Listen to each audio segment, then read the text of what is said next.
नहीं देखी है, जिसकी भी रह गई है तो आप जो है उस वीडियो को ज़रूर देख लीजिएगा। चैप्टर नंबर 1 की भारतीय अर्थव्यवस्था और विकास की हमने बुक को स्टार्ट किया था, जिसके अंदर हमने ये पढ़ा था कि जब हम आज़ाद हुए थे 1947 में, स्वतंत्रता प्राप्ति के समय भारत की अर्थव्यवस्था की स्थिति किस तरीके की थी। हमने कृषि क्षेत्र के अंदर, औद्योगिक क्षेत्र के अंदर और विदेशी व्यापार के अंदर, आधारिक संरचना के अंदर, डिफरेंट सेक्टर्स के अंदर भारत की अर्थव्यवस्था के किस तरीके के हालात थे, ये हमने जो है उस चैप्टर के अंदर पढ़ा था।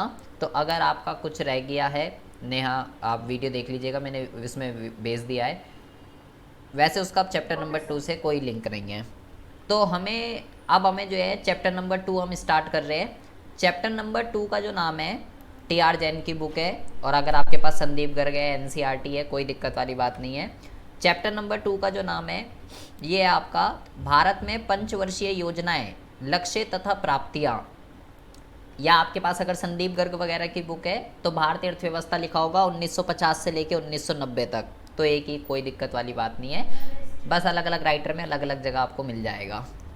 हम इस चैप्टर के अंदर क्या पढ़ने वाले हैं, अगर हम टी.आर. जैन की भी बात करते हैं, भारत में पंचवर्षीय योजनाएं, फिर कृषि आएगा, फिर उद्योग आएगा, फिर विदेशी व्यापार आएगा। हमने चैप्टर नंबर 1 में 1947 में हमारी भारत की अर्थव्यवस्था तक कैसी थी ये पढ़ा। अब आने वाले हमारे जितने भी चैप्टर हैं, हम पढ़ेंगे 1950 से लेके 1990 तक की अर्थव्यवस्था को। जब हम आज़ाद हो गए तो आज़ाद होने के बाद हमने चैप्टर नंबर 1 के अंदर क्या पढ़ा कि भाई अंग्रेज हमारी अर्थव्यवस्था की जो है ना ऐसी की तैसी कर गए थे। हर सेक्टर की अगर हम बात करें तो हर सेक्टर के हालात बुरे थे। तो हमारी जो गाड़ी थी वो ट्रैक पर नहीं थी, तो हमें अपनी गाड़ी को ट्रैक पर लाना था। तो हमें अपनी गाड़ी को ट्रैक पर लाने के लिए क्या करना पड़ेगा, हमें अपनी गाड़ी को ट्रैक पर लाने के लिए कई सारे उद्देश्यों को अचीव करना था। लेकिन भाई सारे उद्देश्य एक साथ अचीव नहीं हो सकते थे, हमें कई सारे उद्देश्यों को अचीव करना था। तो उसके लिए हमने क्या क्राइटेरिया फॉलो किया, कैसे हम अपनी गाड़ी को ट्रैक पर लाए, कैसे भारत ने ग्रो करना स्टार्ट किया आज़ादी के बाद से, ये हम सारी की सारी चीज़ें पढ़ने वाले हैं। तो सबसे पहले बिल्कुल बेसिक क्वेश्चन से हम बात करने वाले हैं। सबसे पहला जो वर्ड है यहाँ पे वो है भाई अर्थव्यवस्था क्या होती है। सबसे पहला अर्थव्यवस्था की अगर बात करें तो क्लास 11th के अंदर भी आपने ये टर्म पढ़ी होगी, इकोनॉमी, अर्थव्यवस्था, अर्थशास्त्र, ये सब वर्ड आपने पढ़े होंगे। अर्थव्यवस्था क्या होती है, अर्थव्यवस्था अगर हम बात करें, अर्थव्यवस्था कोई बंदा नहीं है, अर्थव्यवस्था कोई बंदी नहीं है। अर्थव्यवस्था एक ऐसा सिस्टम होता है, एक ऐसा प्रोसेस होता है जो लोगों को क्या करता है, जो लोगों को एक प्रणाली है, एक सिस्टम होता है जो कि देश के लोगों को क्या करता है, रोजी रोटी प्रदान करता है। रोजी रोटी भी आप लिख सकते हो, या अगर रोजी रोटी ना लिखना चाहो तो आप जो है जीविका भी आप इसके अंदर लिख सकते हो, जैसा चाहो वैसा लिख सकते हो। अच्छा जी, तो अर्थव्यवस्था एक ऐसी प्रणाली है जो लोगों को जीविका प्रदान करती है, रोजी रोटी। अर्थव्यवस्था की अगर टाइप की बात करें तो अर्थव्यवस्था 3 तरीके की होती है। सबसे पहली जो होती है वो होती है पूंजीवाद, आप इसको बाजार अर्थव्यवस्था के नाम से भी जान सकते हो। दूसरी जो होती है वो होती है समाजवाद, इसको समाजवादी कहते हैं, नाम तो इसका और है बट समाजवादी ध्यान नहीं रखिएगा। और तीसरी जो अर्थव्यवस्था होती है वो होती है मिश्रित अर्थव्यवस्था। तो सबसे पहला, जब हम आज़ाद हुए, भारत के सामने सबसे पहली प्रॉब्लम थी कि भाई हम किस टाइप की अर्थव्यवस्था को अडॉप्ट करें। पहले तो हमें तीनों अर्थव्यवस्था पता होनी चाहिए कि कौन सी अर्थव्यवस्था क्या होती है। तो हम बात करते हैं सबसे पहले पूंजीवाद अर्थव्यवस्था की। 1 नंबर का क्वेश्चन तीनों में से रिपीटेड है, कोई सी भी अर्थव्यवस्था के बारे में पूछ लेता है, पूंजीवाद, समाजवाद, मिश्रित, तो आपको पहले तो तीनों के बारे में पता होना चाहिए। देखिए बेटा, पूंजीवाद अर्थव्यवस्था की अगर हम बात करते हैं, पूंजीवाद अर्थव्यवस्था एक ऐसी अर्थव्यवस्था होती है जिसमें सरकार की कोई भी भूमिका जो है नहीं होती है, सरकार का कोई भी रोल नहीं होता। मतलब कि जैसे हम भारत की बात करें तो भारत यहाँ तो गरीब लोगों के लिए कितनी मदद करती है, लेकिन जो अर्थव्यवस्था पूंजीवाद होती है वहाँ सरकार गरीब लोगों की कोई भी मदद नहीं करती है। सरकार केवल, सरकार का जो काम है देश को चलाना, बस वो देखती है, कानून व्यवस्था, प्रशासन, गरीब लोगों वगैरह पे कोई भी ध्यान नहीं देती। तो सरकार की कोई भूमिका नहीं होती, इसका ये मतलब नहीं है सरकार नहीं होती, मैं ये नहीं कह रहा सरकार नहीं होती, सरकार तो है, लेकिन सरकार का ऑब्जेक्ट केवल इतना है, सरकार के जो काम है कानून प्रशासन व्यवस्था इसको करना, गरीब लोगों के जो हेल्प वगैरह करते हैं जैसे भारत के अंदर होता है, ऐसा कुछ नहीं। सरकार की कोई इंपॉर्टेंस नहीं होती, देश अपने आप चलेगा। अच्छा जी, ठीक है, सरकार की कोई भूमिका नहीं होती। इस अर्थव्यवस्था का जो मुख्य उद्देश्य होता है वो होता है लाभ कमाना, और यहाँ पे जो उत्पादक होते हैं वो होते हैं निजी। उत्पादक दो तरीके के होते हैं, एक निजी एक सार्वजनिक। तो उद्देश्य जो लाभ कमाना है, मैक्सिमम प्रॉफिट, वो होता है निजी का, और जो सार्वजनिक होते हैं उनका दूसरा ऑब्जेक्ट होता है। तो भाई ये किसके लिए गुड्स बनाते हैं? ये गुड्स बनाते हैं अमीरों के लिए, क्योंकि मैक्सिमम प्रॉफिट अर्न करना है। तो लाभ कौन देगा? अमीर लोग जो गुड्स कंज्यूम करते हैं वो बनाएंगे, ये वाले उत्पादक, निजी उत्पादक वो गुड्स बनाएंगे जो अमीर लोग कंज्यूम करते हैं, ताकि उससे मैक्सिमम प्रॉफिट मिले। जैसे स्विट्ज़रलैंड है, कौन सी इकोनॉमी है? पूंजीवाद है। वहाँ पे जिसके बस की है, वहाँ पे जिसके बस की है वो गुड्स खरीद ले, और जिसके बस की नहीं है वो भूखा मरेगा। सरकार से कोई एक्सपेक्टेशन ना रखे कि सरकार आपको खाने के लिए देगी। अब आती है बात, तो भाई अगर हम इस अर्थव्यवस्था की बात करें तो क्या हमारे लिए ये वाली अर्थव्यवस्था सही थी स्वतंत्रता के बाद? नहीं, हम इस अर्थव्यवस्था को नहीं अपना सकते थे। 200 साल तो अंग्रेज पहले ही हमारा खून चूस के चले गए, हमारी तो पहले ही ऐसी तैसी हुई पड़ी थी। तो अगर हम ये वाली अर्थव्यवस्था को अडॉप्ट करते तो हमारी तो और ऐसी की तैसी हो जाती। दूसरा ऑप्शन था हमारे पास, इस अर्थव्यवस्था को अडॉप्ट कर ले। इसमें क्या है? पूरी उल्टी है पूंजीवाद की। पूरा का पूरा जो रोल होगा सरकार का होगा जी। उद्देश्य लाभ कमाना नहीं है, उद्देश्य जो है सामाजिक कल्याण करना, लोगों का कल्याण करना, ये है जी इसका उद्देश्य। तीसरा जो है, यहाँ पे निजी उत्पादक नहीं, यहाँ पर जो है सार्वजनिक उत्पादक, मतलब कि पब्लिक प्रोड्यूसर यहाँ पे होंगे, और गरीबों के लिए यहाँ पे प्रोडक्ट बनेंगे। तो अगर देखा जाए तो ये बहुत ही अच्छा था, समाजवाद को अडॉप्ट कर लेते, लेकिन इससे सारा का सारा बर्डन किसके ऊपर आ जाता? सरकार के ऊपर आ जाता। तो हमने क्या करा, हमने बोला कि मेरे भाई हम एक काम करते हैं, हम ना तो पूंजीवाद ना समाजवाद, हम इन दोनों का एक मिश्रण, जिसको कहते हैं मिश्रित अर्थव्यवस्था, इसके नाम से ही पता चल रहा है कि इसका नाम और इसका काम क्या होगा। मतलब कि ऐसी अर्थव्यवस्था जिसमें निजी वाले उत्पादक भी होंगे और सार्वजनिक वाले भी होंगे, ऐसी अर्थव्यवस्था जिसमें निजी वाले लाभ कमा रहे होंगे, सार्वजनिक वाले समाज का कल्याण कर रहे होंगे, ऐसी अर्थव्यवस्था। अमीरों के लिए भी गुड्स बन रहे होंगे, गरीबों के लिए भी गुड्स बन रहे होंगे, ऐसी अर्थव्यवस्था को मिश्रित अर्थव्यवस्था के नाम से जानते हैं। जैसे भारत, पाकिस्तान, भाई यहाँ पे क्या है? यहाँ पे अंबानी भी है, टाटा भी है, बिरला भी है, सरकार भी है, सब है। अंबानी किसके लिए गुड्स बना रहा है? अंबानी निजी उत्पादक है, वो लाभ कमाने के उद्देश्य से ऐसे गुड्स बना रहा है जिससे उसको मैक्सिमम प्रॉफिट हो, उसका ऑब्जेक्टिव प्रॉफिट अर्न करना है। सरकार किसके लिए हेल्प कर रही है? गरीबों की हेल्प कर रही है। राशन की दुकानें हैं, गरीबों को जो बेचारे मार्केट रेट पे गुड्स को बाय नहीं कर पाते, सरकार उनको चीप रेट पे राशन की दुकानों के माध्यम से सस्ती दरों पे गेहूं, चावल, चीनी अवेलेबल करा रही है।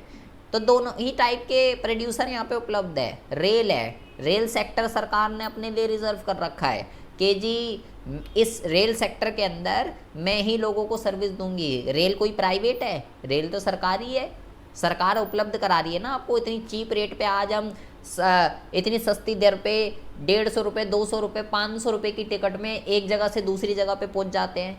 अगर रेल अभी प्राइवेट हो जाए, आज अभी हम 150-200 रुपये में जनरल डिब्बे की बात करें कहीं भी पहुंच जाते हैं, मैक्सिमम 500-700 रुपये में पहुंच जाएंगे दूर से दूर जगह पे रेल के माध्यम से। अगर रेल प्राइवेट हो जाए तो क्या इतने किराए में हम पहुंच पाएंगे? खाक पहुंच पाएंगे हम इतने किराए पे 500-700 रुपये में तो। लेकिन अभी रेल सरकारी है इसलिए पहुंच जाते हैं। तो भारत, हमारे सामने ऑप्शन क्या है? हमारे सामने ऑप्शन है मिश्रित। तो मेरे भाई आपको सबसे, ये हम बकवास क्यों पढ़ रहे हैं? ये हम बकवास इसलिए पढ़ रहे हैं क्योंकि हाँ, 1 नंबर का एग्जाम में मैंने बोला पूंजीवाद, समाजवाद और मिश्रित, तीनों में से एक ना एक क्वेश्चन एग्जाम में आ जाता है कि जी इसका अर्थ बता दे भाई। तो आपको जितना हमने यहाँ पे पढ़ा है चारों को जोड़ देंगे अर्थ बन जाएगा। जैसे अगर वो आपसे बोले पूंजीवाद अर्थव्यवस्था क्या होती है, तो आप क्या लिखोगे? पूंजीवाद अर्थव्यवस्था एक ऐसी अर्थव्यवस्था होती है जिसमें सरकार की कोई भी भूमिका नहीं होती। इस अर्थव्यवस्था का मुख्य उद्देश्य लाभ कमाना होता है और ऐसी अर्थव्यवस्था के अंदर केवल निजी उत्पादक हमको देखने के लिए मिलते हैं जो कि अमीरों के लिए गुड्स बनाते हैं। बन गया अर्थ। सामाजिक का भी ऐसी कर देंगे और मिश्रित का भी ऐसी कर देंगे। पहला क्वेश्चन तो ये। दूसरा क्वेश्चन वो ऐसे पूछेगा कि भाई भारत, हमने स्वतंत्रता प्राप्ति के बाद भारत ने कौन सी अर्थव्यवस्था को अडॉप्ट किया था?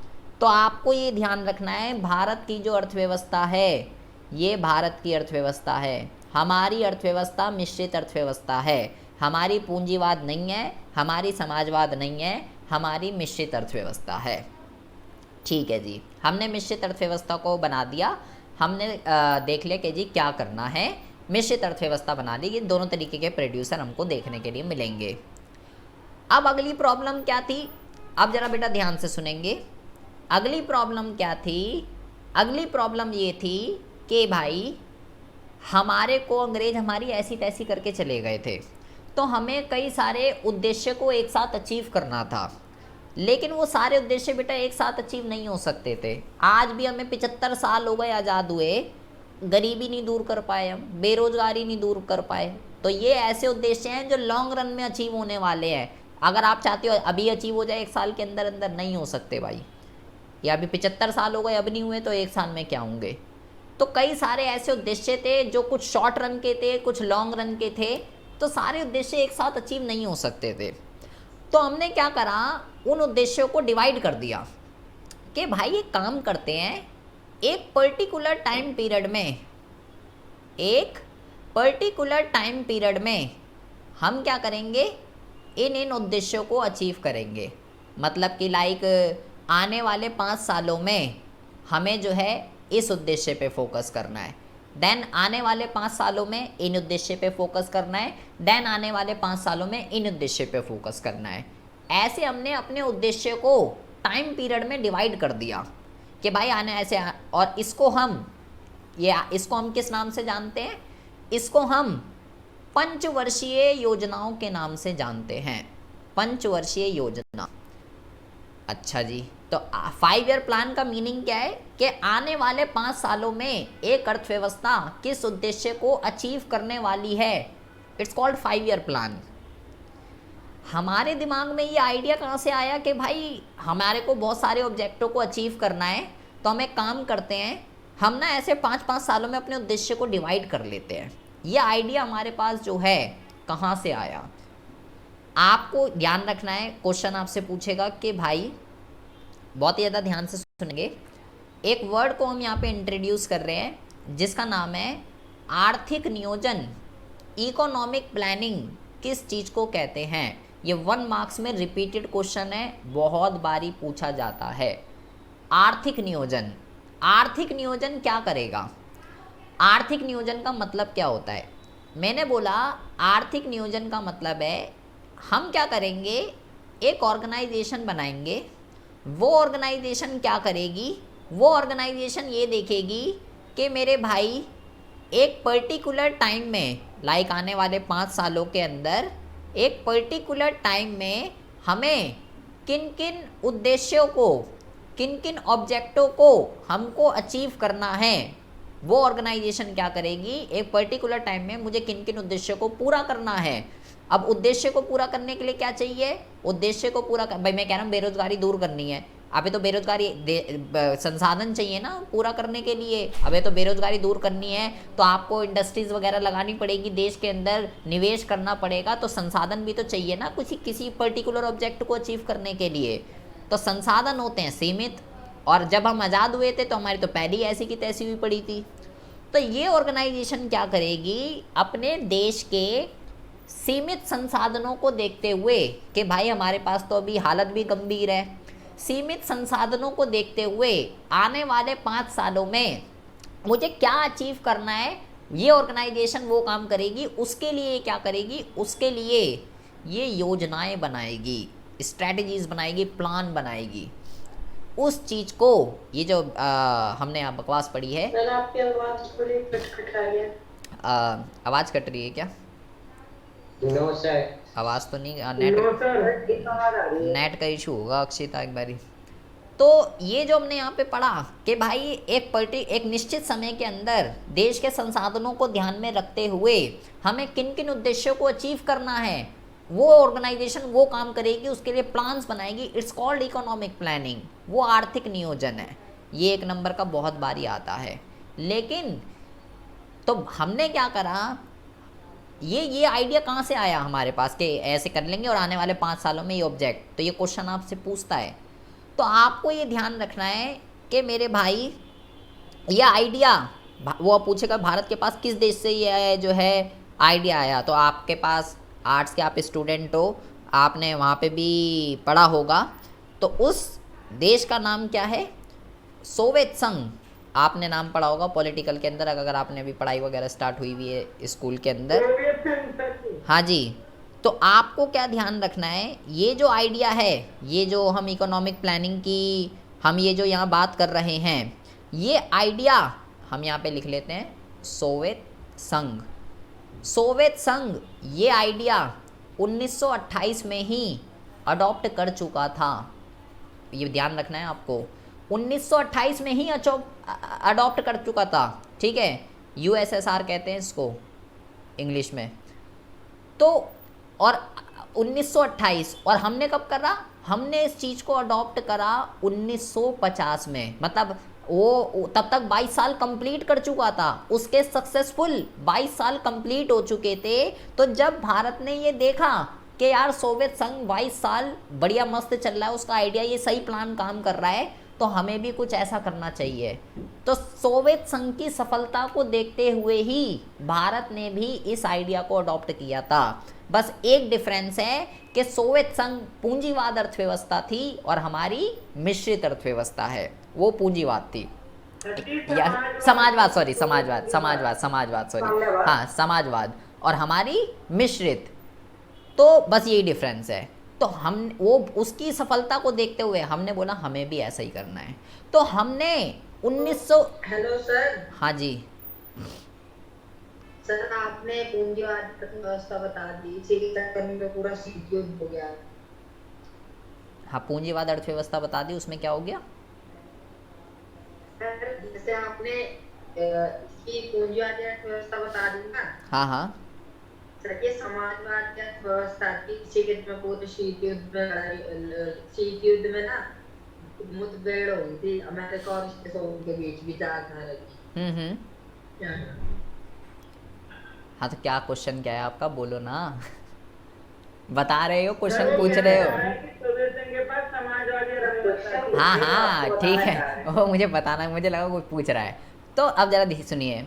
तो हमने क्या करा, हमने भी उस प्लान को अडॉप्ट करने के लिए एक कमीशन बनाई जिसको हम योजना आयोग के नाम से जानते हैं। योजना आयोग, या आपको ये ध्यान रखना है, इसको आयोजन विभाग के नाम से भी जाना जाता है। तो आपको ये ध्यान रखना है मेरे भाई कि मेरे भाई 15 मार्च 1950 में, डेट आपको गोल के पी जानी है, 15 मार्च 1950 में पंडित जवाहरलाल नेहरू पहले प्रधानमंत्री हैं जी हमारे। पंडित जवाहरलाल, अगर पूछ ले योजना आयोग की स्थापना कब हुई, तो भाई 15 मार्च 1950 में। किसने करी? पंडित जवाहरलाल नेहरू ने करी। तो पंडित जवाहरलाल नेहरू ने 15 मार्च 1950 में योजना आयोग बनाया। और योजना आयोग क्या काम करेगा? योजना आयोग काम करेगा ये कि भाई देश के संसाधनों को ध्यान में रखते हुए एक पर्टिकुलर टाइम में हमें किन किन उद्देश्यों को अचीव करना है, वो ये काम करेगा हमारे लिए, मतलब गवर्नमेंट के बिहाफ पे ये काम करेगा सर। अच्छा, अब जरा हमारा मुद्दा शुरू हो रहा है। आपको अब कुछ इम्पॉर्टेंट डेटा हम यहाँ पे लिखने जा रहे हैं जो आपको बहुत ही ज़्यादा ध्यान से घोल के पी जाना है। सबसे पहले हमने बोला कि भाई योजना आयोग जो है इसकी स्थापना कब हुई, ये डेट आपको जो है गोल के पी जानी है। योजना आयोग, योजना आयोग की जो स्थापना है, योजना आयोग की जो स्थापना है वो 15 मार्च 1950 में हुई। किसने करी? तो हम यहाँ पे लिख देते हैं, वो करी भाई पंडित जवाहरलाल, पंडित जवाहरलाल नेहरू ने करी।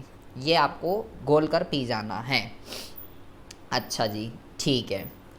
आपसे बेटा वो अगला क्वेश्चन ये पूछेगा, ये जो आर्थिक नियोजन है, आर्थिक नियोजन और ये जो सब ये 5 ईयर प्लान वगैरह है, वो पूछेगा इसका फादर कौन है। फादर बताइए, मतलब आर्थिक नियोजन का पिता किसको माना जाता है?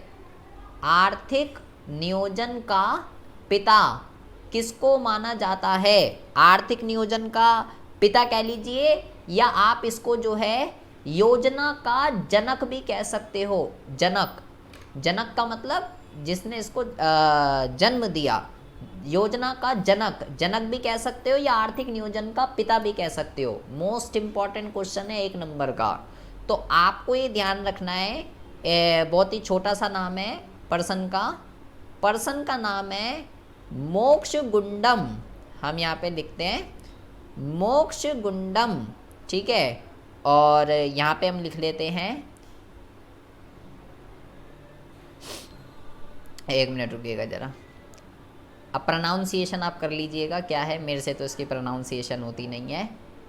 विश्वेश्वर्या, ठीक है जी। मोक्ष गुंडुम विश्वेश्वर्या, ऐश्वर्या नहीं है, कहीं ऐश्वर्या पढ़ने लग जाओ, ठीक है, कहीं ऐश्वर्या राय बना दो इसको। विश्वेश्वर्या नाम है।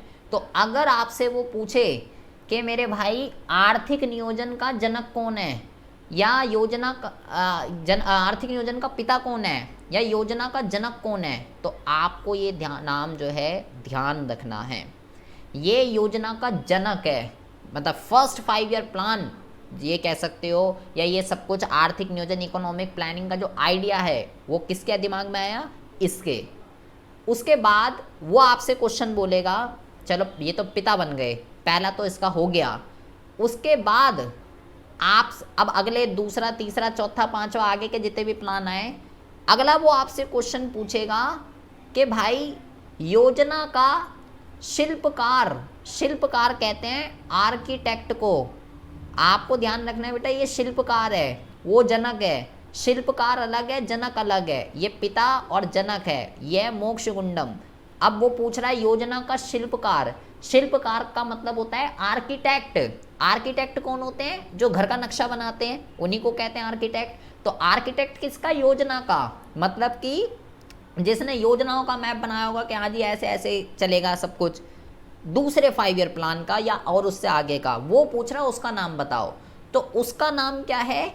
उसका नाम है, ये बहुत इंपॉर्टेंट है बेटा, ये पर्सन मोक्ष गुंडम से भी इंपॉर्टेंट है ये। इसका नाम है प्रशांत चंद्र महलनोबिस। इसका नाम आपको घोल के पी जाना है, प्रशांत चंद्र महलनोबिस। महनो लिख लो, चलो महलनोबिस। ये नाम आपको घोल के पी जाना है। 1 नंबर का बहुत ही इंपॉर्टेंट क्वेश्चन है कि योजना का जनक कौन है। जनक अलग है, शिल्पकार अलग है। वो पूछता है शिल्पकार बता, और लिख के आ जाता है मोक्ष गुंडम विश्वेश्वर्या। उनने शिल्पकार पूछा है, वो पूछ हाँ जी।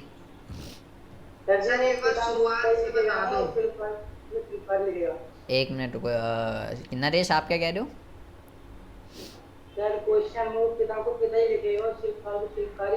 हाँ हाँ, नहीं नहीं, यही लिखेगा बस। पिता और जनक एक ही चीज़ है, वो है मोक्ष गुंडम, और शिल्पकार को शिल्पकारी लिखेगा। मैं ये कह रहा हूँ शिल्पकार का मतलब होता है वरुण कि भाई आगे की प्लानिंग वगैरह पूरा आर्किटेक्ट, पूरा मैप के हाँ जी अब ऐसे ऐसे चलेगा, वो कौन है? वो है प्रशांत चंद्र महलनोबिस। और पिता जनक की बात करें तो वो है मोक्ष गुंडम वैश्वर्या। दोनों अलग है, ऐश्वर्या नहीं है, ये बार बार कह रहा हूँ बेटा। वो योजना आयोग की बात हो रही है। योजना आयोग की स्थापना किसने करी, मतलब वो ऑर्गेनाइजेशन जो ये काम करेगी वो उसकी बात चली है। योजना आयोग अलग चीज़ है, आर्थिक नियोजन ये प्लान बनाना एक अलग चीज़ है। योजना आयोग की अगर स्थापना किसने करी तब तो आपको पंडित जवाहरलाल नेहरू ही लिखना है, और कब हुई डेट आपको ध्यान रखनी है। अच्छा जी, अभी इस चैप्टर के ठीक आपको अगला क्वेश्चन क्या ध्यान रखना है, आपको अगला क्वेश्चन ध्यान रखना है कि योजना आयोग का जो अध्यक्ष होता है, अध्यक्ष वो कौन होता है। तो आपको ये ध्यान रखना है योजना आयोग का जो अध्यक्ष होता है ना वो प्रधानमंत्री होता है। प्रधानमंत्री, अध्यक्ष का मतलब होता है चेयरमैन, मतलब सरकार के बिहाफ पे काम कर रही है ना। तो भाई ये जो है ये तो प्लान वगैरह बना देगी, तो सब कुछ एक सिस्टमेटिक वे में चलता है। ऐसे ही नहीं ने बना दिया आज ही फाइनल हो गया, ऐसा नहीं होता भाई। सरकार देखती है, पीएम भी देखेगा, और उसके साथ साथ एक और ऑर्गेनाइजेशन हमने बनाई। एक तो योजना आयोग को हमने बनाया, उसके साथ साथ एक और ऑर्गेनाइजेशन हमने बनाई जिसका नाम है राष्ट्रीय विकास परिषद।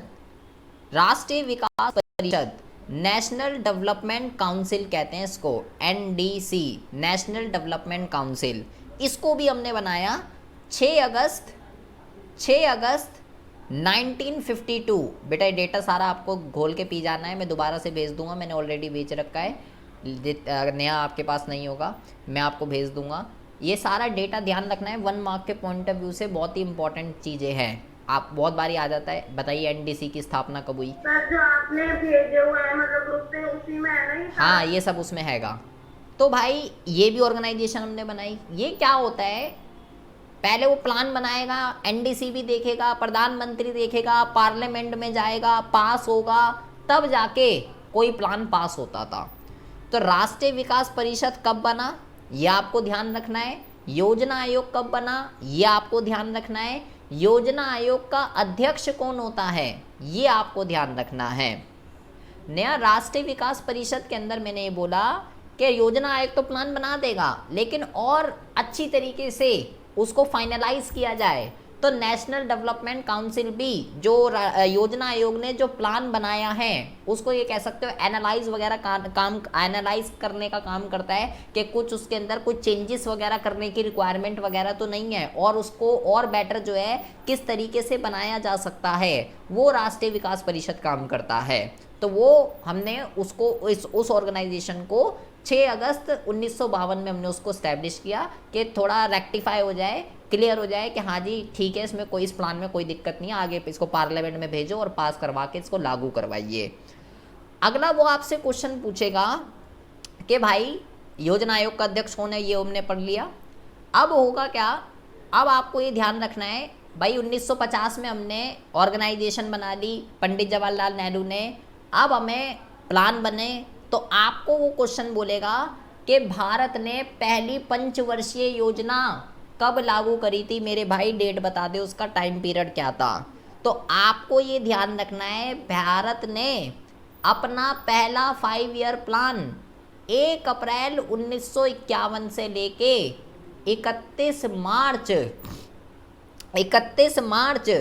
1956, ये जो है टाइम पीरियड है पहली पंचवर्षीय योजना का।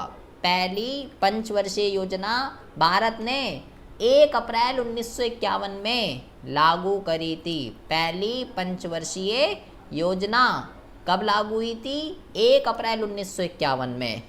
ये टाइम पीरियड है, 5 साल होते हैं ये पूरे के पूरे। जिसका उद्देश्य क्या था, जिसका उद्देश्य बेसिकली कृषि के अंदर, कृषि के उत्पादन में क्या करना था, कृषि के उत्पादन में वृद्धि करना, इस 5 ईयर प्लान का ऑब्जेक्ट था। तो पहला प्लान हमने जो है लॉन्च कर दिया जी। अच्छा जी ठीक है जी, लॉन्च कर दिया। उसके बाद पहला 5 ईयर प्लान हमने लॉन्च करा, उसके बाद दूसरा 5 ईयर प्लान हमने जो है लॉन्च करा। दूसरे का टाइम पीरियड क्या होगा, दूसरे का टाइम पीरियड होगा 1 अप्रैल 1956 से लेके, क्योंकि ये बेटा लेखा वर्ष है, 31 मार्च के बाद डेट क्या आएगी, 1 अप्रैल आएगी। हाँ जी प्रभाकर अभी बता रहा हूँ।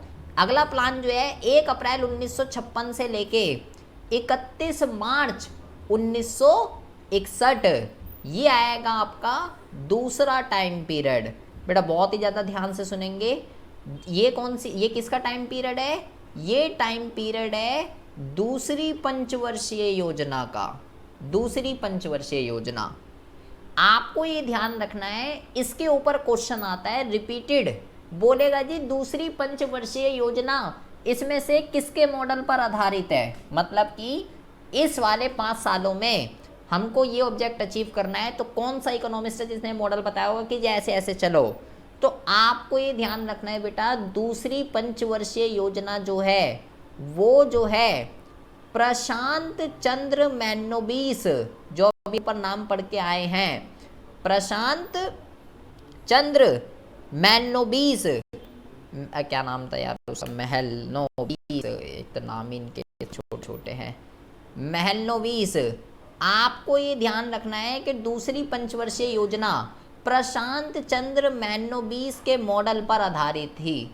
ये ध्यान रखना है, रिपीटेड क्वेश्चन है, आता ही आता है। और इसका उद्देश्य क्या था, इस उद्देश्य था वो क्या था, इसका उद्देश्य था औद्योगिकरण करना। औद्योगिकरण का मतलब होता है, औद्योगिकरण का मतलब होता है कि मेरे भाई नई नई इंडस्ट्रीज़ को लगाना। शुरू की जो बेटा 5 से 6 पंचवर्षीय योजना है वो बहुत ही ज़्यादा इंपॉर्टेंट है एग्जाम के पॉइंट ऑफ व्यू से। उसके बाद ये सब एक एक नंबर के रिपीटेड क्वेश्चन है, इसलिए हमको पढ़ना पड़ेगा। उसके बाद तीसरा 5 ईयर प्लान हमने अपनाया।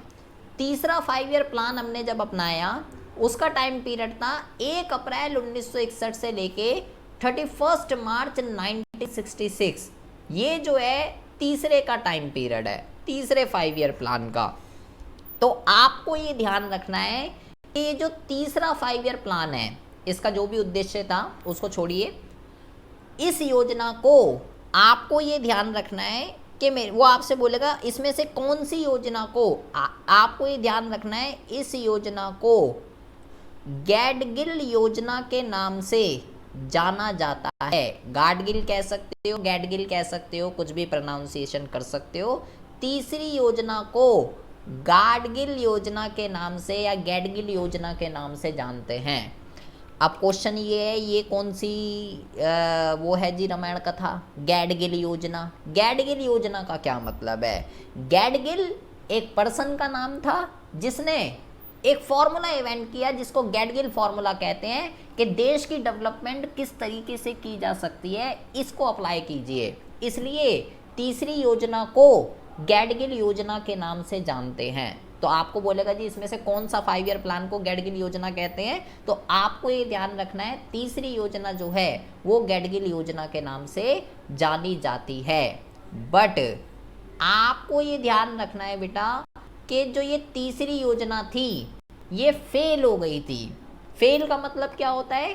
फेल का मतलब ये होता है कि इन 5 सालों में हमको जो ऑब्जेक्ट अचीव करना था, अब जैसे मान लो हमारा ऑब्जेक्ट है कि हमारी जीडीपी को 5% से बढ़ाना है, तो नहीं बढ़ पाई 5%। पहला प्लान सही चला, दूसरा प्लान सही चला, लेकिन तीसरे प्लान के अंदर जो उद्देश्य थे वो हम अचीव नहीं कर पाए, उसको अचीव करने में हम फेल हो गए। तो फेल का रीज़न क्या था, कारण क्या था? फेल का जो रीज़न था, फेल का जो कारण था वो था कि 1962 में, इसका टाइम पीरियड ये है, 1962 में भारत और चीन का युद्ध हुआ और 1965 में भारत और पाकिस्तान का युद्ध हुआ, जिसकी वजह से क्या हुआ, भारत का जो ध्यान है वो किस तरफ शिफ्ट हो गया, वॉर की तरफ शिफ्ट हो गया, युद्ध की तरफ। भाई सिंपल सी बात है, एक जगह फोकस रहेगा तो ठीक है, और लड़ाइयाँ चल रही है दूसरे देशों के साथ तो आप अपनी जीडीपी देखोगे, दूसरे देश को अपने पहले लड़ाई युद्ध करोगे, वॉर से बचोगे पहले। तो ये टाइम पीरियड के अंदर 2 युद्ध हो गए हमारे, जिसकी वजह से भारत का पूरा ध्यान युद्ध में चला गया कि कैसे पहले वॉर कर लेते हैं, जीडीपी तो बाद में देखेंगे। तो तीसरे प्लान का जो ऑब्जेक्ट था वो बेटा हम अचीव नहीं कर पाए, वो फेल हो गया, जिसकी वजह से हम अब चौथा प्लान लॉन्च करना था हमें, तो ये तो 1966 में ख़त्म हो गया, जिसकी वजह से तीसरा प्लान फेल हो गया, जिसकी वजह से हम अगला 5 ईयर प्लान को लॉन्च नहीं कर पाए। हमारी हालत थोड़ी ख़राब हो गई, अभी वॉर भी चल रहा है और जो पिछला ऑब्जेक्ट था वही टारगेट अचीव नहीं हुआ। तो आपको ये ध्यान रखना है बेटा, तीसरे प्लान के बाद पहले हमने शुरू में 5-5 साल के 3 प्लान बना दिए, 2 सक्सेसफुल हुए, तीसरा जो बनाया वो फेल हो गया। क्यों फेल हो गया वो मैंने बता दिया। तो तीसरे के बाद चौथा अपनाना चाहिए था 5 साल का, लेकिन due to failure of previous plan हमने अगला 5 साल का प्लान नहीं अपनाया। हमने जो है एक 3 साल का प्लान बनाया। 1 वर्षीय योजना हमने जो है एक बनाया 3 साल का प्लान। एक हमने जो है 3 साल का प्लान बनाया, जिसका टाइम पीरियड जो था 1 अप्रैल 1966 से लेके 31 मार्च 1969 है। बेटा ये सारी बकवास आपको इसलिए याद रखनी है, ये बकवास हम इसलिए पढ़ रहे हैं, वो आपसे वो ये पूछेगा कि जी कौन से प्लान के बाद हमने एक 3 वर्षीय ए वाला प्लान अपनाया था, बता भाई। अगर आपके पास TR जैन की बुक है तो आप उसके अंदर देखेंगे पूरी 5 ईयर प्लान का एक टेबल बनी हुई है बेटा, एक चार्ट बना हुआ है पूरे 12 प्लान का। तो वो जो टेबल है वो घोल कर पी जानी है आपको, ऊपर वाली जेब में रखनी है। उसके ऊपर हजारों क्वेश्चन है जो एग्जाम में आएंगे। वो बोलेगा जी बता कौन से प्लान के बाद हमने तीसरा 5 ईयर प्लान अपनाया था, एक 3 साल की योजना कौन से प्लान के बाद अपनाई थी। तो आपको पता चल गया कि भाई पहले हमने शुरू में 3 प्लान बनाए 5-5 सालों के, लेकिन तीसरा जब फेल हो गया तो हमने उसके बाद ये अपनाया। कि क्यों अपनाया ये भी तो पता होना चाहिए ना। अच्छा जी, और फिर बोलेगा भाई उसका टाइम पीरियड भी बता। तो टाइम पीरियड क्या है उसका, 1 अप्रैल 1966 से लेके 31 मार्च 1969। और आपको बेटा ये ध्यान रखना है कि इस टाइम पीरियड को क्या कहते हैं, इस टाइम पीरियड को प्लान हॉलीडे के नाम से जानते हैं, प्लान हॉलीडे। हिंदी में अगर हम बात करें तो आपको ये ध्यान रखना है, हिंदी में इसको जो है योजना विराम के नाम से जानते हैं। योजना विराम का मतलब भाई हम तो 5-5 साल के अपना रहे थे ना, तो 5-5 साल के बाद ये सडनली क्या हुआ, विराम हॉलीडे लग गया कि अभी चल ठीक है थोड़ा रेस्ट कर ले, गर्मियों की छुट्टियां पड़ गई मान लीजिए 3 साल तक। तो क्योंकि हमारा ध्यान नहीं था, युद्ध चल रहा था दूसरे देशों के साथ। उसके बाद 3 साल बाद हमने इस प्लान को अपनाया, इसको प्लान हॉलीडे के नाम से जानते। तो अगर वो आपसे पूछे जी प्लान हॉलीडे का टाइम पीरियड क्या था, तो आपको ये ध्यान रखना है ये है उसका टाइम पीरियड। ठीक है जी, कोई दिक्कत वाली बात नहीं है। उसके बाद क्या हुआ, चौथा प्लान जो है हमने अडॉप्ट करा। उसके बाद चौथे प्लान के बाद 5वां प्लान अडॉप्ट करा। लेकिन जैसे ही हमने बेटा पाँचवा जब प्लान हमने अडॉप्ट करा तो तीसरा हो गया, चौथा सही चला, चौथे में कोई दिक्कत नहीं थी।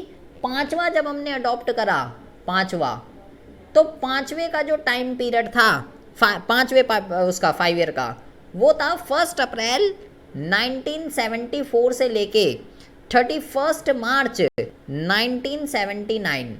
ये इसका टाइम पीरियड था। ठीक है, लेकिन हुआ क्या, इस टाइम पीरियड में 1979 78 79 इस टाइम पीरियड में अर्थव्यवस्था में फिर से जो है हालात गंभीर हो गए और इस 5वें प्लान को समय से पहले ही बंद करना पड़ गया। समय से पहले ही क्या करना पड़ गया, समय से पहले ही बंद करना पड़ा। मतलब इसका टाइम, इसे ख़त्म कब होता है, ये ख़त्म होता 31 मार्च 1979 को। लेकिन इसको हमने टाइम पीरियड से पहले क्या करा, इसको ख़त्म करा और इसको रेक्टिफाई किया। एक प्लान हमने जैसे कि फिर हमने साल के साल प्लान बनाए। मतलब पहले इसको 74 में बना, 74, 75, 76 ठीक चला, 3 साल तक ठीक चला। लेकिन एंड के जो 2 साल थे लगा सरकार को कि भाई ये जो हमने प्लान बनाया ये हमारे उद्देश्य को अचीव नहीं कर पा रहा, तो हमने उसको चेंज करा, फिर रेक्टिफाई करा। तो आपको ये ध्यान रखना है, वो आपसे पूछेगा जी कौन सा प्लान है ऐसा जो समय से पहले ही बंद हो गया था, तो वो है बेटा 5वां प्लान। समय से पहले ही जो बंद हुआ वो है 5वां प्लान, ये ध्यान रखना है आपको। अब क्योंकि ये 5वां जो प्लान था ये उस क्राइटेरिया को, उस उद्देश्य को अचीव नहीं कर पाया, सरकार को इसके अंदर रेक्टिफाई करना पड़ गया, जिसकी वजह से हम फिर से पहले हमने शुरू के 3 अपनाए, तीसरा फेल हुआ तो हमने एक 3 साल का अपनाया, फिर 5वें को समय से पहले बंद करना पड़ गया। तो इसी वजह से हमने फिर 5वें के बाद छठा अपनाना चाहिए था अगले 5 साल का, लेकिन हम नहीं अपना पाए। हमने जो है बेटा फिर 1 साल का प्लान अपनाया, 1 वर्षीय योजना, क्योंकि जो 5वां प्लान है उसके अंदर ड्रॉबैक्स थी, उसके अंदर कुछ कमियां थी, वो उस ऑब्जेक्ट को हम अचीव नहीं कर पाए, तो अगला 5 साल का हम अडॉप्ट नहीं कर पाए, जिसकी वजह से हमने एक 1 साल का प्लान अडॉप्ट करना पड़ा। 1 अप्रैल 1979 से लेके 31 मार्च 1980। तो वो आपसे पूछेगा कि भाई हमने किस प्लान के बाद एक साल वाला प्लान अपनाया। ऊपर वाला कौन सा था बेटा? 3 साल वाला। उसका टाइम पीरियड 3 साल है, और इसका कितना है? इसका है 1 साल, 79 से 80। किसके बाद अपनाया है? 5वें के बाद। 3 साल वाला तीसरे के बाद, 1 साल वाला 5वें के बाद। उसके बाद आपको क्या ध्यान रखना है? उसके बाद आपको ये ध्यान रखना है, उसके बाद हमने 1 साल का अपनाया, उसके बाद फिर ओके हुआ, फिर हमने 6ठा अपनाया, कोई दिक्कत नहीं है, फिर हमने 7वां अपनाया। तो आपको ये ध्यान रखना है, जो 7वां प्लान है, 7वां जो प्लान है उसका जो टाइम पीरियड है वो कितना है बेटा? 7वें प्लान का जो टाइम पीरियड है वो है 1 अप्रैल 1985 से 31 मार्च 1990। आपको ये ध्यान रखना है, वो आपसे एग्जाम में क्वेश्चन पूछेगा कि वो कौन सा 5 ईयर प्लान है जो मानव पूंजी निर्माण पर बल देता है। मानव पूंजी निर्माण आगे चैप्टर आएगा भी हमारा। तो आपको ये ध्यान रखना है कि जो 7वां प्लान है ना, 7वां, इसका जो उद्देश्य है वो क्या है? मानव पूंजी निर्माण पर बल देना। मानव पूंजी निर्माण क्या होता है ये अभी आगे आएगा, तो उसके लिए टेंशन ना लीजिए कि मानव पूंजी निर्माण क्या होता है। बस इतना ध्यान रखना है कि 7th 5 ईयर प्लान है जो ह्यूमन कैपिटल फॉर्मेशन, मानव पूंजी निर्माण पे क्या देता है? बल देता है। अच्छा जी, ठीक है।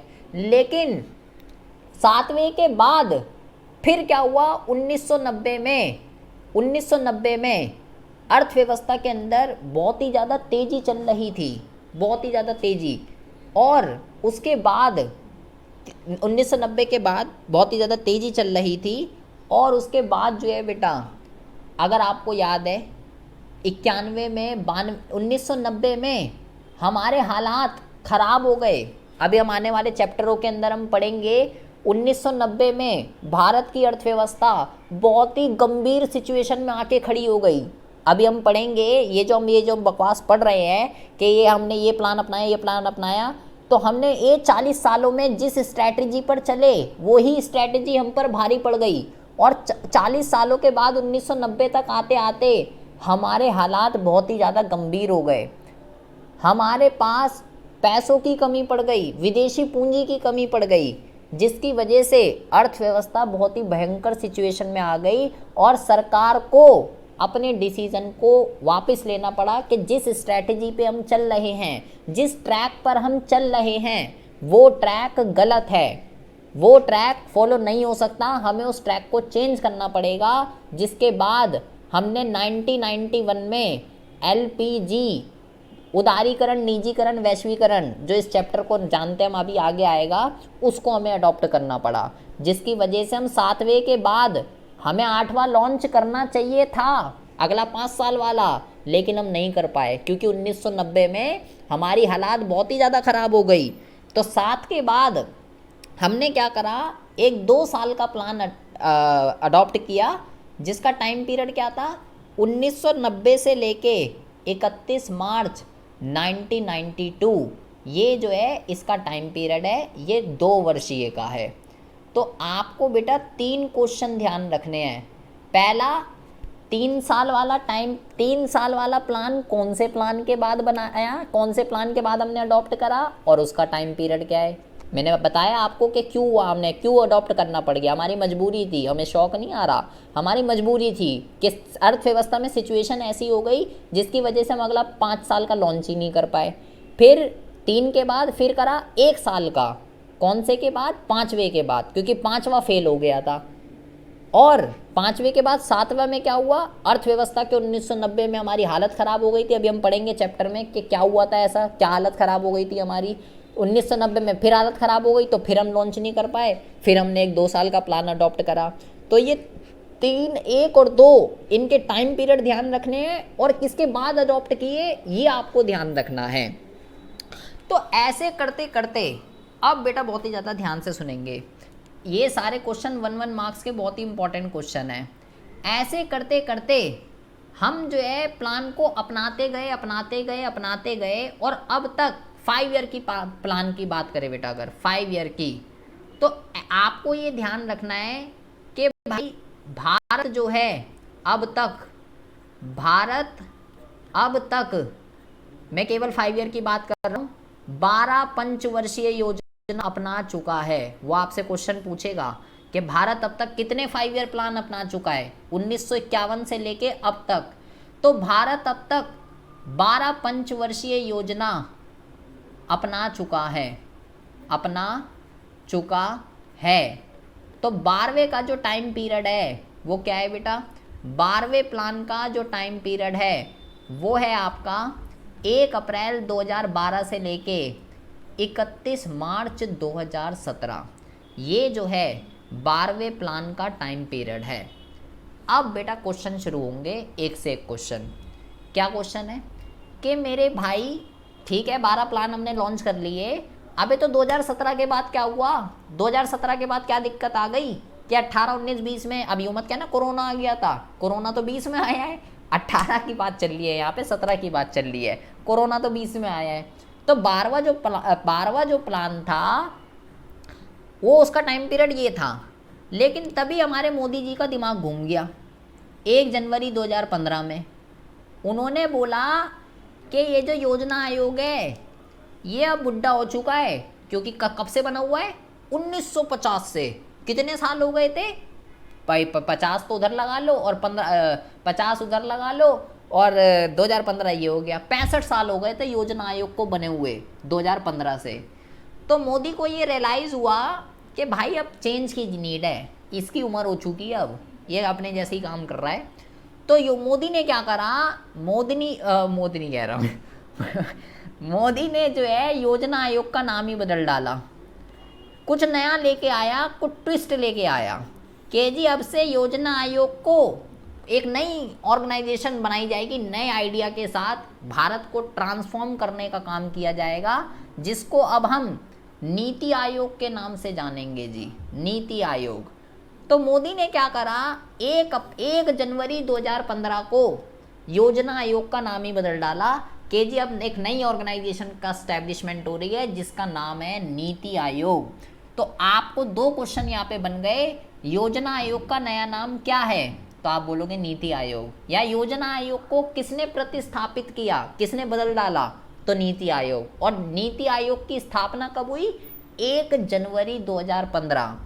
काम बेटा वही करेगा जो योजना आयोग करता है, बस उसका नाम बदल दिया कि भाई अब ये है, कुछ नया इनोवेटिव किया, क्योंकि उसको बने हुए 65 साल हो चुके थे, तो कुछ चेंज की ज़रूरत थी। तो योजना आयोग का नया नाम नीति आयोग है। अच्छा, योजना आयोग जो है बेटा वो प्लान बना के काम करता था 5-5 सालों के, तो अब तक हम 12 प्लान अपना चुके थे। तो अब मोदी ने क्या करा, 1 जनवरी 2015 को इसका नाम ही बदल डाला। नीति आयोग प्लान बना के काम नहीं करता, तो नीति आयोग ने बोला कि ठीक है कोई बात नहीं, ये 12वां प्लान तो लागू होए हुआ है, इसको लागू होए रहने दो, कोई दिक्कत वाली बात नहीं है। मैं 2015 में ये आया, उनने बोला 2017 में तो ख़त्म हो जाएगा, कोई दिक्कत नहीं है, ये वाला लास्ट है, इसको लागू रहने दो, उसके बाद मैं अपने तरीके से काम करूँगी, मैं अपने तरीके से देखूँगी। इसीलिए योजना आयोग प्लान बना के काम करता है, नीति आयोग प्लान बना के काम नहीं करता। इसी वजह से 2017 के बाद एक भी 5 ईयर प्लान लॉन्च नहीं हुआ, क्योंकि नीति आयोग प्लान बना के काम नहीं करता है। ये बात आपको ध्यान रखनी है। कहीं आप बोलो कि 12वें के बाद 13वां क्यों नहीं आया, भाई अगर आना चाहिए था, तो क्योंकि नीति आयोग ऐसे 5-5 सालों में काम नहीं करता, योजना आयोग करता था।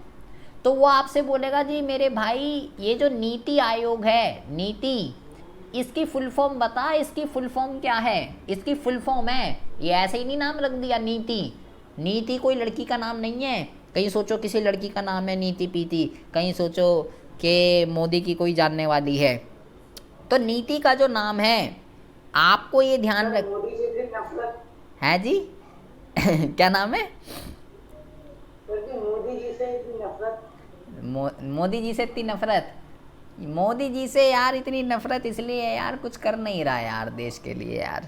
ए यार कभी कहता है, अभी बताता हूँ क्यों है, मैं पहले इसका नाम लिख लूँ। इसका नाम जो है वो है भारत के स्वरूप, भारत के स्वरूप परिवर्धन।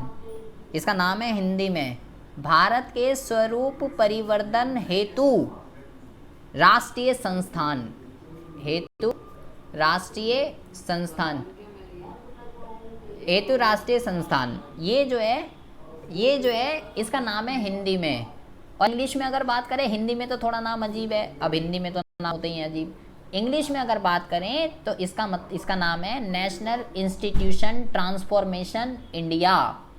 इंडिया को ट्रांसफॉर्म करने का काम करता है नीति आयोग। तो इंग्लिश में तो ठीक है, national institution transformation India. Hindi में थोड़ा सा अजीब है, भारत के स्वरूप परिवर्तन हेतु राष्ट्रीय संस्थान। तो हिंदी में आपको रटना पड़ेगा, ठीक है। बाकी इसकी स्थापना कब हुई? ये परिवर्धन, वाह है और दा के नीचे आधा धा है, ये लिखा है, ये परिवर्धन ऐसा है, ये कुछ ऐसा। तो ये थोड़ा हिंदी में थोड़ा सा अजीब है नाम। हाँ जी, अब वो आपसे पूछेगा, अभी मैंने ऊपर आपको बोला योजना आयोग का अध्यक्ष कौन है, तो कोई मुझे बता सकता है योजना आयोग का अध्यक्ष मैंने किसको बोला था, कौन होता है योजना आयोग का अध्यक्ष? ओहो भाई, अगर वो आपसे ये पूछे, जवाहरलाल नेहरू तो पहली उसका था क्योंकि वो पहला प्रधानमंत्री था। मैंने ये थोड़ी बोला योजना आयोग का अध्यक्ष जवाहरलाल नेहरू है, वो तो उस टाइम पे प्रधानमंत्री था ना। अगर वो आपसे बोले पहली पंचवर्षीय योजना का अध्यक्ष कौन था, तो पंडित जवाहरलाल नेहरू है। अबे तो पहले के बाद तो प्रधानमंत्री तो बदलते रहते हैं ना, मैंने थोड़ी बोला कि पंडित जवाहरलाल नेहरू ही रहेगा, जो उस टाइम पीरियड में उस टाइम वो नेहरू जी थे। हाँ अरे ओहो, तो प्रधानमंत्री रहेगा। हाँ भाई, जो भी उस करंट वाली में प्रधानमंत्री होगा वही तो रहेगा। अगर पहली का पूछे अगर तो पहली में तो पंडित जवाहरलाल नेहरू था। तो लेकिन अगर मैं आपसे बोलूँ जी नीति आयोग का अध्यक्ष कौन होता है, नीति आयोग का, तो आपको ये ध्यान रखना है, अबे उसका नाम ही तो बदल दिया, बस काम तो वही है जो वो करता था योजना आयोग। तो योजना आयोग हो चाहे नीति आयोग हो, तो दोनों का कौन होगा? पीएम ही होगा। तो वो आपसे बोलेगा जी ये बता कि वर्तमान में नीति आयोग का अध्यक्ष कौन है। वर्तमान में कोई क्वेश्चन में कोई दम नहीं है, वर्तमान में नीति आयोग का अध्यक्ष कौन है, बस थोड़ा कंफ्यूजिंग है। अब उसने पूछा वर्तमान में मतलब करंट में, अभी कौन है। अबे तो आपको ये पता होना चाहिए ना, अध्यक्ष होता कौन है नीति आयोग का? पीएम होता है। और अभी वर्तमान में पीएम कौन है? कौन है नेहा? कौन है? हमारे प्यारे सबके न्यारे मोदी जी। तो मोदी जी है जी। तो चाहे कुछ भी क्वेश्चन पूछे आपको पता होना चाहिए कि भाई उसका वो है। तो ये बात आपको जो है ध्यान में रखनी है। अच्छा जी, ये बकवास आपको जी, ये जो आज हमने ये पढ़ा है बेटा, ये बहुत ही इम्पॉर्टेंट है। ये जब आप अभी यूनिट टेस्ट दोगे, अभी जब सितंबर में आपके एग्ज़ाम होंगे, इसके अंदर डेटा बहुत है इस चैप्टर के अंदर। तो ये सारा डेटा जो हमने इस शीट पे लिखा है, और एक फ़ोटो मैं ऑलरेडी भेज चुका हूँ आपको इस डेटा की पहले ही, लेकिन आप मुझे ये समझाना था ये सब क्या था। ये डेटा आपको गोल के पी जाना है, ये बहुत ज़्यादा आपकी हेल्प करेगा एग्ज़ाम में। ये देख लीजिएगा, बार बार यही क्वेश्चन जो है पूछे जाएंगे। नया कुछ समझ में आ रहा है या ऊपर से जा रहा है? सच सच बता देना। समझ में आ रहा है? स्कूल में क्या चल रहा है ये बताइए। अभी तो स्कूल में टीचर ही नहीं है। ये ले भाई ने बात ही ख़त्म कर दी। टीचर ही नहीं है, ऐसा कौन सा स्कूल है तुम्हारा ये बताओ? एसकेवी है हरिनगर। एसकेवी हरिनगर। तो भैया पढ़ाई तो भैया क्या कहते हैं पढ़ाई तो चालू रखिए। अब एग्ज़ाम आने वाले हैं, अगस्त तो ऐसे ही निकल जाएगा त्योहारों में, 10 दिन तो ऐसे ही निकल जाएंगे। अब सितंबर में एग्ज़ाम आ जाएंगे। ठीक है जी, अभी तो हम इतना ही पढ़ेंगे। बाकी अगली क्लास में ये हमने इसका सारा डेटा वाला जितना था सब पढ़ लिया है।